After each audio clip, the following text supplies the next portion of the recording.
Hey, Poppulse, Secrets fam. We've got an absolutely heart-stopping story for you today. Let's jump in and tell us. What city are you watching from? 10 years ago, Madison Harper threw a glass of champagne in my face at prom and called me trailer trash in front of everyone today. She's sitting in my office begging me for a job. Let me take you back to where it all started. Back to Lincoln High, 2014. Back when I thought a $20 bill was a fortune, and Madison Harper thought the world revolved around her perfectly manicured fingernails. My name is Emma Chen.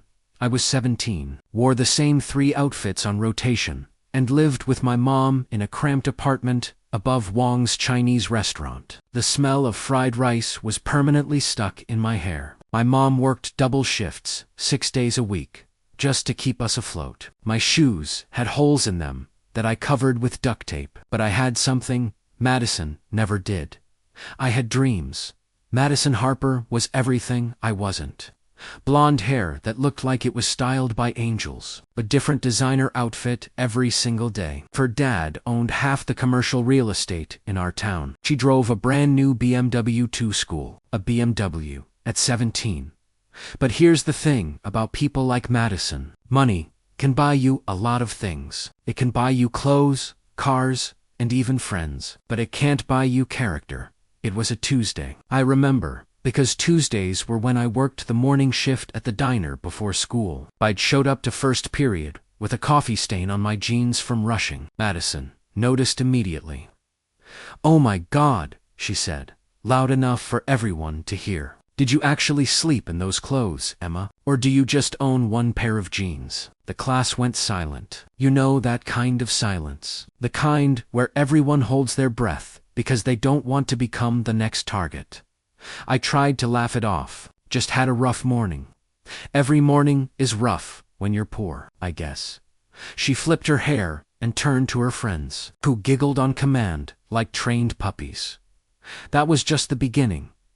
Over the next few months, Madison made it her personal mission to remind me of my place. She'd wrinkle her nose when I walked by, like I smelled bad. She'd make comments about my lunch. Leftovers again. How sad. She'd mock the fact that I couldn't afford the class trip to Washington, D.C. But the worst part, some days, when she was alone, she'd actually be nice to me. She'd ask about my mom. She'd compliment my test scores. She'd almost seem human. And then, the next day, in front of her friends, she'd tear me apart all over again. That's how bullies work. They keep you confused, keep you hoping that maybe, just maybe, they'll see you as an actual person.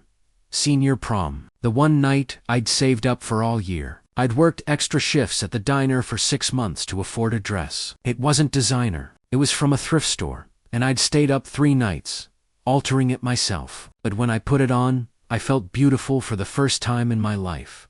The theme was a night under the stars. The gym was decorated with fairy lights and looked almost magical. I went alone. I couldn't afford to think about dates or corsage. I just wanted one night to feel normal. One night to feel like I belonged. I was standing by the punch bowl when Madison walked in. She was wearing a dress that probably cost more than my mom's monthly rent. Diamond earrings, professional makeup. She looked like she'd stepped off a red carpet. And she was on the arm of Jake Morrison, the boy I'd been tutoring in math all semester. The boy who'd asked me to help him pass so he could stay on the basketball team. The boy who'd told me, just 2 weeks earlier, that he thought I was actually pretty cool. My stomach dropped. Madison saw me staring. She walked straight over, Jake following behind like a shadow.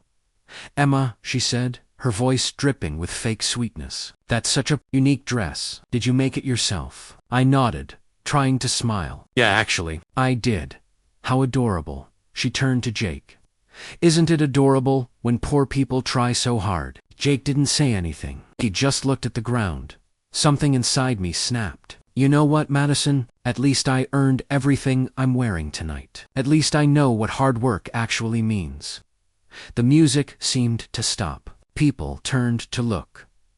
Madison's smile disappeared. Her eyes went cold. She picked up a glass of champagne from a nearby table, and, before I could react, she threw it directly in my face. The liquid burned my eyes. My dress was ruined. My makeup ran down my cheeks in black streaks. "You don't get to talk to me like that," Madison hissed. "You're trailer trash, Emma. You'll always be trailer trash. You'll be scrubbing floors and serving food for the rest of your sad little life. Know your place."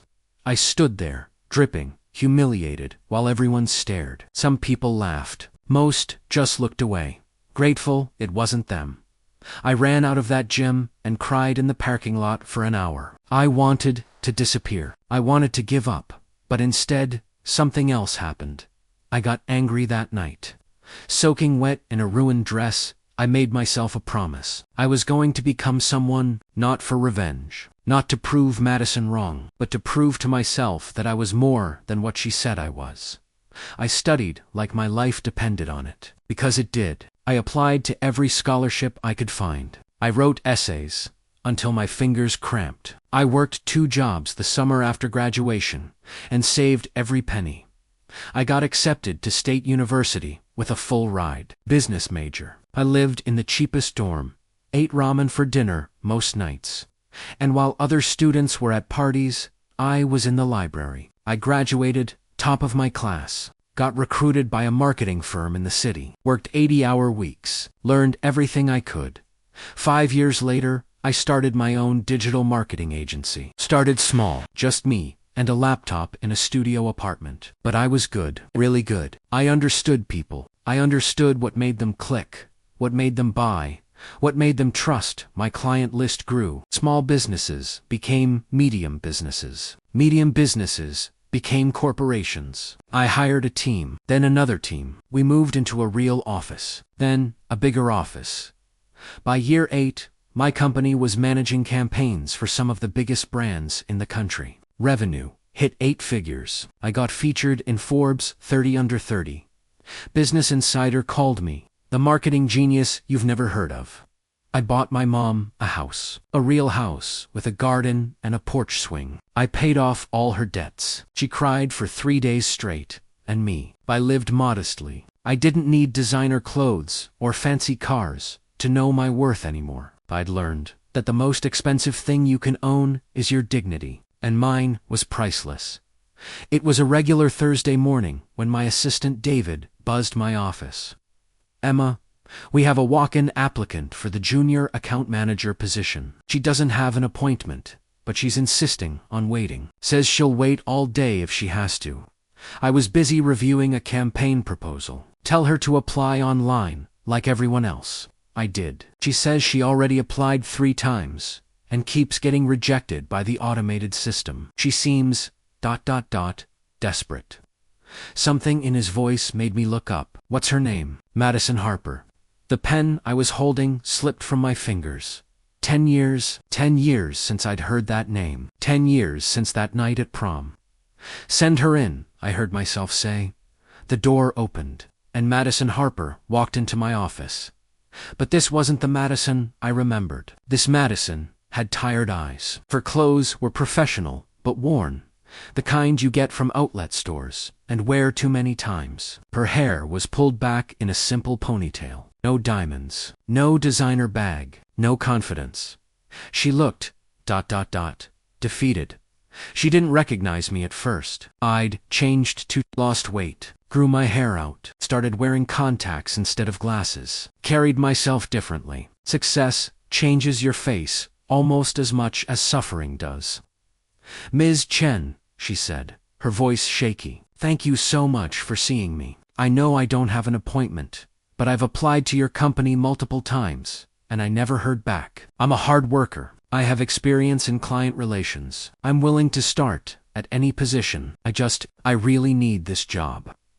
I leaned back in my chair, studying her. "Why do you need this job so badly, Madison?" She blinked, surprised I knew her first name. "How did you... Your application. I saw it. Tell me, what happened? Didn't your father own half the town?" Her face crumbled. "He did. Past tense. He made some bad investments. Got involved with the wrong people. Lost everything 3 years ago. Declared bankruptcy. We lost the house, the cars, everything. My parents split up. My mom moved to Arizona with her sister. My dad, he's working as a shift manager at a furniture store now. Ooh, She looked down at her hands. I dropped out of college after sophomore year because we couldn't afford it. I've been bouncing between retail jobs and waitressing. I've got $3,000 in credit card debt, and I'm 2 months behind on rent. I'm about to get evicted. For a moment, just a moment, I felt sorry for her. Then I remembered the champagne dripping down my face, the laughter, the words, "You'll be scrubbing floors for the rest of your sad little life." "I see," I said quietly. "And what makes you think you're qualified to work here?" She straightened up, trying to look professional. "I'm a people person. I'm good at communication. I learn fast. I'm willing to work harder than anyone else. Please, I'll do anything. I just need a chance." "A chance," I repeated. "That's interesting. Do you believe everyone deserves a chance, Madison?" "Yes," she said quickly. "Absolutely. Even people who are less fortunate. Even people who might not have the same." I walked back to my desk and sat down. "You're sorry." "Yes, completely, truly. I was a terrible person." "You were," I agreed. "You made my life hell for an entire year. You mocked me for being poor, for working hard, for existing in your space. You humiliated me in front of everyone on what was supposed to be one of the best nights of my life." Tears streamed down her face. I know, and I've paid for it. Life has humbled me. I understand now. I understand what it's like to struggle, to feel invisible, to be looked down on. I'm not that person anymore, aren't you?" I asked. "Or did you just become humble because you lost your money? If your dad still owned half the town, would you be standing here apologizing to me? Or would you still think I'm beneath you?" She opened her mouth, but no words came out. I let the silence stretch.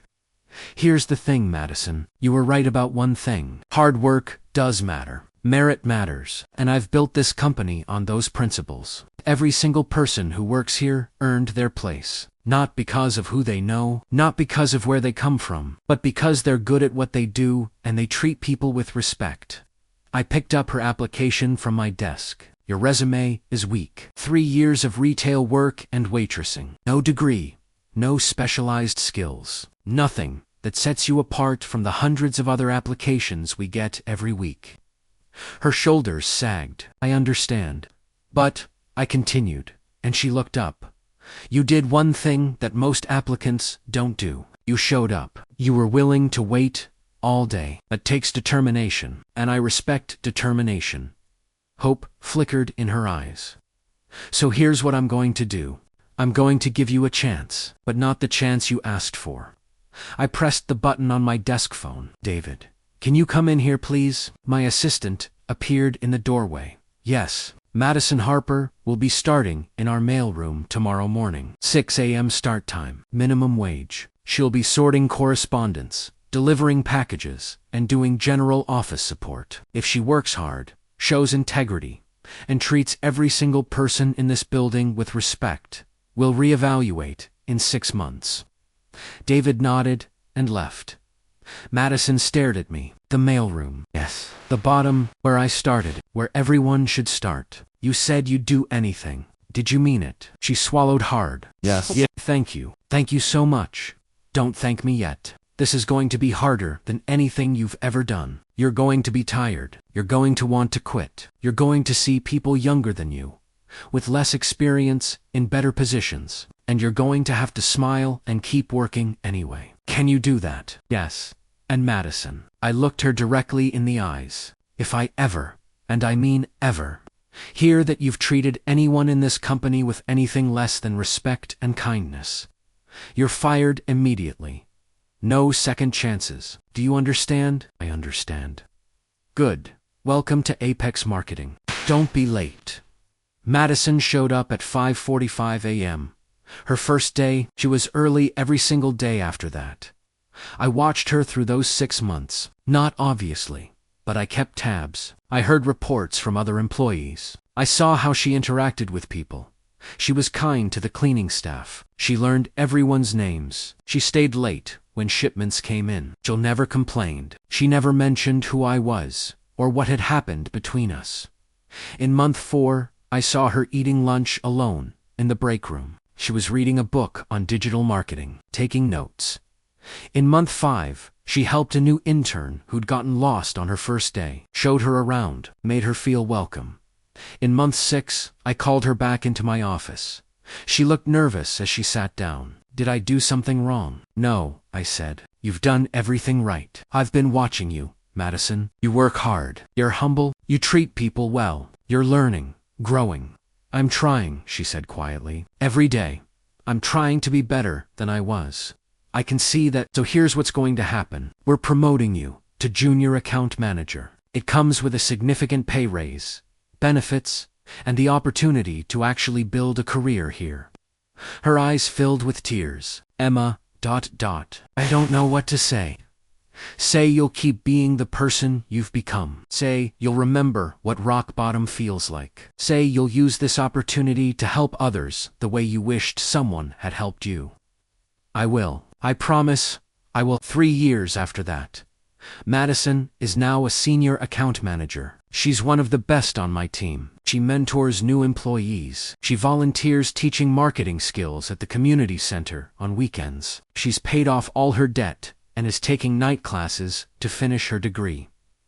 Last week, I promoted her again, Director of Client Relations. She cried in my office for 20 minutes. Why? She asked me through tears.